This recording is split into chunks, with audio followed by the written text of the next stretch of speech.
Give me your breakout player of the year for the 49ers offense. Who's it going to be? I got two. I'm going to give you the less exciting one first, if that's okay.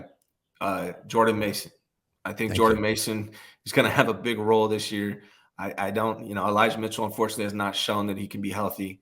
And I don't think the 49ers can just go with CMC all year long. So I think Jordan Mason, because he's a sophomore, Kyle doesn't like playing the rookies that much. Jordan Mason showed that he was the guy last year, but Kyle just wasn't playing him. But I think this year now he's used to the system. Kyle's going to be more comfortable playing him. And there's going to be a time when Jordan Mason becomes a big factor. I think he's an amazing running back.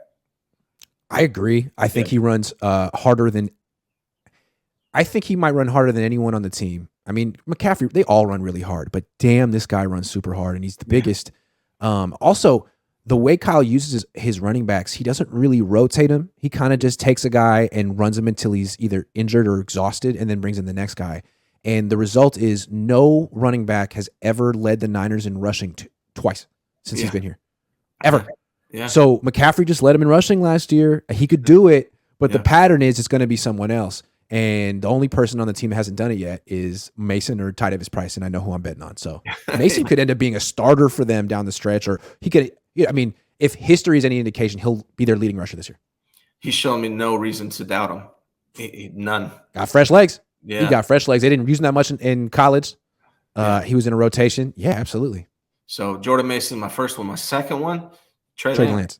Trey Lance. He's got to be. He's going to be the guy. Vegas has him as the top for MVP, top 4 comeback player of the year. I think Trey Lance is going to seize this opportunity. It's the likelihood of him getting injured again, I think, is low based on just statistic probability. I mean, I don't think that's going to happen. I hope that doesn't happen. On the other hand, every quarterback Kyle has gets injured. So, I mean, it's hard to – we'll see. As long as he stays healthy, I think Trey Lance is going to finally get an opportunity to show everybody what he can do. And I think with this team, there's a lot of quarterbacks that could have success. And I think Trey Lance's intangibles, his mindset, his physical traits, it's all going to translate into success finally for him this year. I think it's Trey Lance. I agree. And I think it's not just him. It's going to be like the whole – they have to build an offensive identity with him. They've never done it. Yeah. They've had this different Trey Lance offense, which I think is dead now. And they have to build an offensive identity with him, and they have to prove to themselves that they can win with him because they don't have that confidence yet. They built that confidence immediately with Brock, and they have an opportunity to do it. What does it take to win with Trey? Because it's different. You got to call the game differently.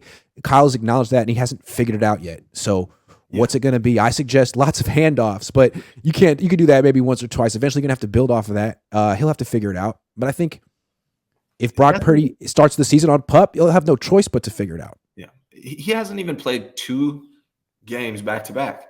Trey Lance hasn't even played 2 games back-to-back this whole time. So I just want to see 4. Let me see 4 back-to-back.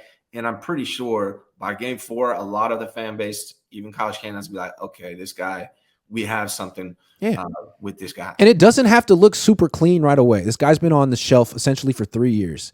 What they have to do is get his feet underneath him, build up his confidence, find a way to win with him so that down the stretch, he's cooking. Because that's what happened with the Eagles and Jalen Hurts. Like, it took them all of 2021 to get him going. But by the end, he was really, really good. And they made the playoffs. But, I mean, what were they that year? Like 8 and – I mean, 8 and 9, so 9 and 8. I mean, it wasn't that great. Yeah. So, yeah, I mean, they got it. It's a process. And here's the tough thing, though. I wouldn't be surprised if the 49ers end up playing the Eagles very early in the season and they're going to Philadelphia. So the schedule's not going to be easy. But if Trey Lance can go into Philadelphia and beat the Eagles in their house, he's going to be cementing himself pretty quickly if he can do that. Yeah. Kyle and the Niners just have to find some layups that Trey Lance is comfortable with because the handoffs will be money. The deep shots will be money, but that can't be your whole offense. There's got to be some throws because with Jalen Hurts, I mean, the bubble screens, the RPOs, he's money on those. Yeah. Trey Lance has to have some quick throws that he can get off on time accurately, that he's comfortable in, confident in, and Kyle's confident calling. And I don't think he's had enough time in games for Kyle to figure out what those throws are. But because he hasn't thrown any enough to have, a sample size where you say he's good at this or he's not good at this. They got to find that. Yeah. Right. Yeah. They just got to keep it simple. The expression "keep it simple, stupid." Right. They just got to keep it simple for Trey Lance. Run the ball, give him some easy stuff, take a shot or two during the game. You have enough. Your roster is good enough to where Trey Lance can find success and learn as he's going and still make the playoffs. Right. One thing the Eagles do for Jalen Hurts that the Niners might want to do for Trey Lance, a lot of their offense is play action, throw over the middle, layering the ball over linebackers in front of safeties. That's what Brock does. That's what Jimmy does. That's the offense. And it's really not what the Eagles do. It's the opposite of what the Eagles do because those are high-risk throws. Yeah, they throw behind the line of scrimmage to the outside and deep. Yeah. They don't throw over the middle that much because when you miss over the middle, it's intercepted. Yeah. I mean, those are tough throws. And when you miss to the sideline, it's you hit a hot dog fender. When you miss behind the line of scrimmage, it's incomplete. When you miss deep, it's incomplete. You might want to think about that for Trey Lance because the hardest throw for him is going to be layering it over the middle.